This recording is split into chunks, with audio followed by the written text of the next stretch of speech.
Your Coca-Cola bottler presents Claudia, based on the play and novels by Rose Franken. Brought to you, transcribed Monday through Friday, by your friendly neighbor who bottles Coca-Cola. Relax, and while you're listening, refresh yourself. Have a Coke. And now, Claudia.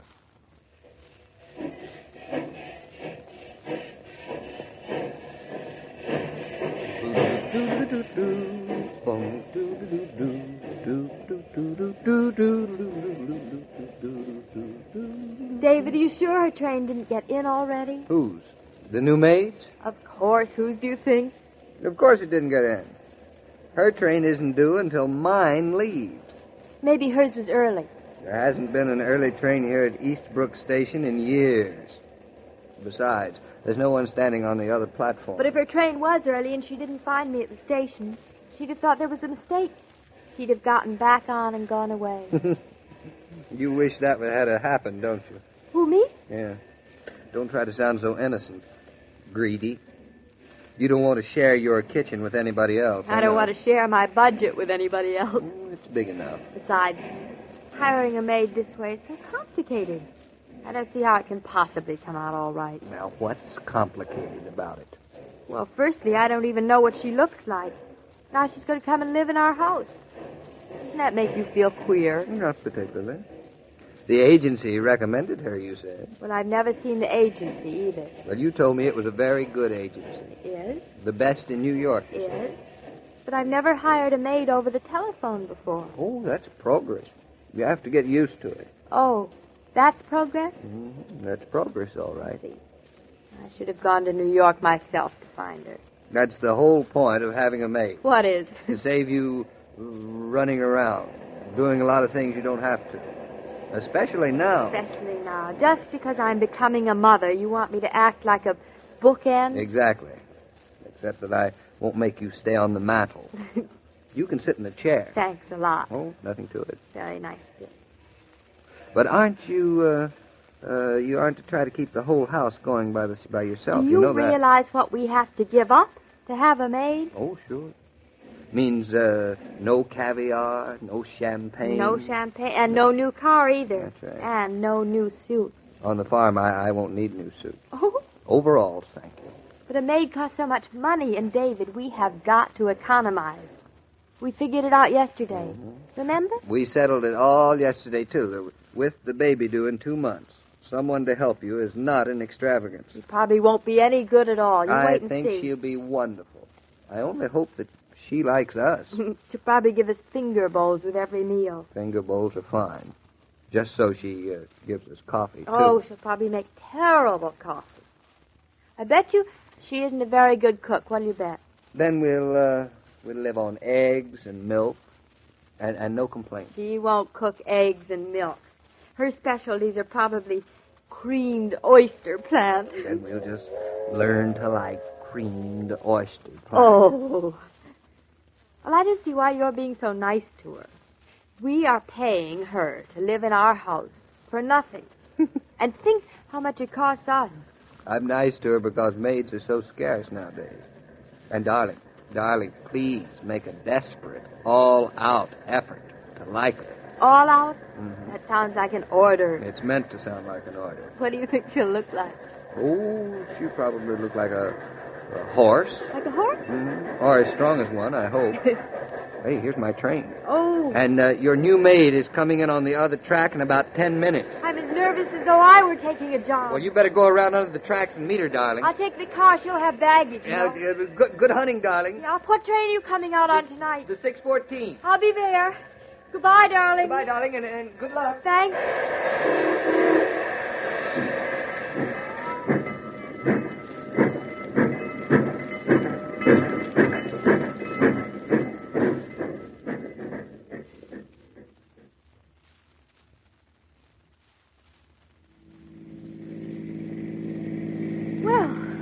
Very glad you got here. Oh, what'd you say your name was? Emma Catstein. Well, Emma, I'm sure we're going to be very happy together. Oh, you only brought one suitcase? No, Mum. Well, where are the rest of them? I got 2 others. They're in Brooklyn. In Brooklyn? I leave them there till I sees if I likes the people. Oh, well, I'm sure you'll like us, Emma. Especially Mr. Naughton. Well, you'll like him. Yes, Mum. It's such a nice drive to our house. Is this the first time you've been to Connecticut? I think so. Lots of trees, isn't there? Oh, yes. They're all just coming out. Some people likes them. Did you ever live on a farm before? Not on a farm. Oh, I see. Well, where did you live? I mean, you didn't live on a farm. For a Mrs. Morris. Oh, really? Where for a Mrs. Morris? Brooklyn. Oh. Well, this is different from Brooklyn. How many in the family? Just the two of us, Emma. Well, Emma, here it is. This is our house. Yes, Mum. This the front door. Yes, it is. And we'll give you a key, of course. Where's the back door? On the other side of the house. Why? I don't know. Well, Emma, let's go right in. Everything's pretty clean, I think, and you really can just spend the day getting settled. Yes, Mum. This is the living room, and that's the dining room that way. You just finished putting in that bay window there. Oh! Emma, what's the matter? What's that? Why, that's our dog. That's Bluff. Come here, Bluff, old fellow. Put out your paw for Emma. Say, how do you do? He belong here? Of course he does. Oh, you mustn't be afraid of him, Emma. He's only a Great Dane. They're the gentlest dogs in the whole world. Uh-huh. Bluff, I guess you'd better run outside and play for the rest of the day. You mustn't be upset, Emma. He just likes to make believe he's fierce. He wouldn't hurt a fly, really. Well, now we'll see the kitchen. What kind of stove is it? Electric. And it's new. I like electric stoves. Good for frosting. Oh, you must be a very good cook from what you say. Yes, Mum. Oh. Well, that's fine. Is this the kitchen? Oh, yes. And there's the new icebox. Ooh! Emma, there's nothing to be afraid of. That's only our cat. Doesn't look like no cat. Must be a country cat. Oh, no. We brought him from New York. His name is Shakespeare. He won't bother you a bit, will you, Shakespeare? Cats isn't usually so bad. In Brooklyn, I didn't mind them none. Well, now, Emma, let's look at your room. We just fixed it up. It's right here down around the L. No. No what? No, I ain't gonna look at my room. But don't you even want to see it before you start to work? I don't like dogs. Oh, you'll love Bluff when you get to know him. I don't like cats. Shakespeare? I don't like the place. I don't think I'll be staying. But you said you liked the stove. I changed my mind. You take me to the station. Why, Emma, maybe you'll change your mind about that, too. I don't change my mind after I've changed it. But if you met Mr. Naughton, you might. Please take me back. And please, you take him out of the way. That cat. Oh, poor Shakespeare. When David finds out what you've done, he'll never forgive you. You cat. Oh, there isn't time to have the agency send someone else before he comes back. Oh, if there only were more time.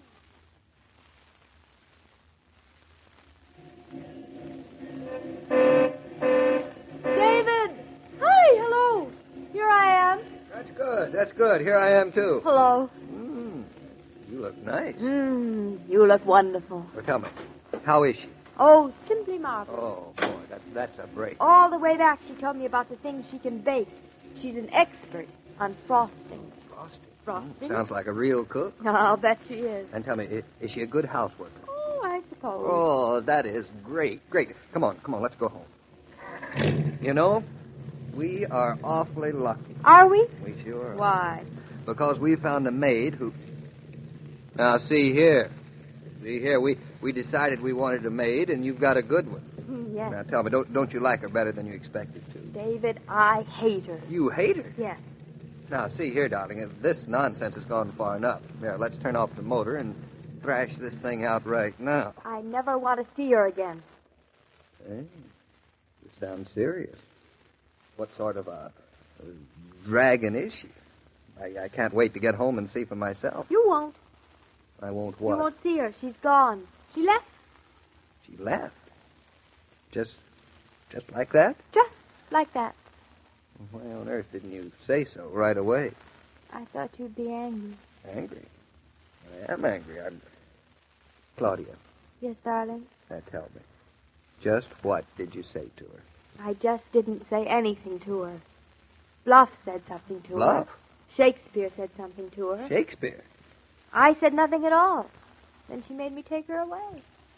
Oh, you mean she doesn't like dogs and cats? Not only she doesn't like dogs and cats, but she doesn't like our house. She sounds terrible. She is terrible, perfectly terrible. But listen, just a minute ago you said she sounded wonderful. Well, I wouldn't stand for anyone in the house who doesn't like animals. And she didn't like our house She either. did not? Well, I wouldn't want anyone like that around the place, would you? Well, you said it didn't matter what she was like. I'm surprised you waited for her to leave.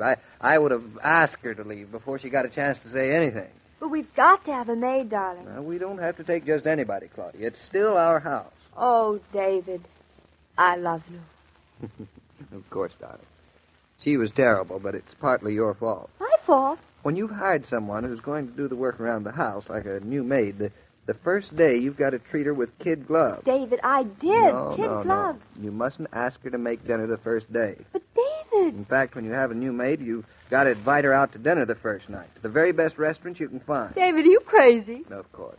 I'm crazy about the nicest maid I ever took to dinner. Mm-hmm. Dum, dum, dum, la, la, la, la, la. The hostess who goes to all sorts of trouble often wonders why her guests don't seem at ease. Usually it's because she's not at ease. The clever hostess keeps a case of Coca-Cola in the house and always manages to have a good supply on ice. Then she can turn any occasion into a party simply by bringing out a tray full of those frosty bottles and suggesting, "Have a Coke." How's your supply of Coca-Cola, by the way? Mr. King, Oh, if you don't mind. Emma Cassidy. Hello. Hello. We're all awfully sorry that you decided not to stay with the Naughtons. That's too bad. Nothing against the Naughtons. I just didn't want the job bad enough. That's as good a reason as any, I suppose. Living in the country with all those trees. Nope. Not for me. Maybe Claudia's going to feel like that, too, tomorrow. She likes trees. Queer. Trees aren't all she has on the farm, though. She has plumbing, and plumbing sometimes mean pipes that burst. Glad I didn't stay. Goodbye, Mr. King. Goodbye, Emma Cassidy. As I was about to say, every day, Monday through Friday, Claudia comes to you transcribed with the best wishes of your friendly neighbor who bottles Coca-Cola. So listen again tomorrow at the same time. And now, this is Joe King saying au revoir. And remember, whoever you are, whatever you do, wherever you may be, when you think of refreshment, think of Coca-Cola. For Coca-Cola makes any pause the pause that refreshes. And ice-cold Coca-Cola is everywhere. This broadcast of Claudia was supervised and directed by William Brown Meloney. And now, here's a word from your friendly neighbor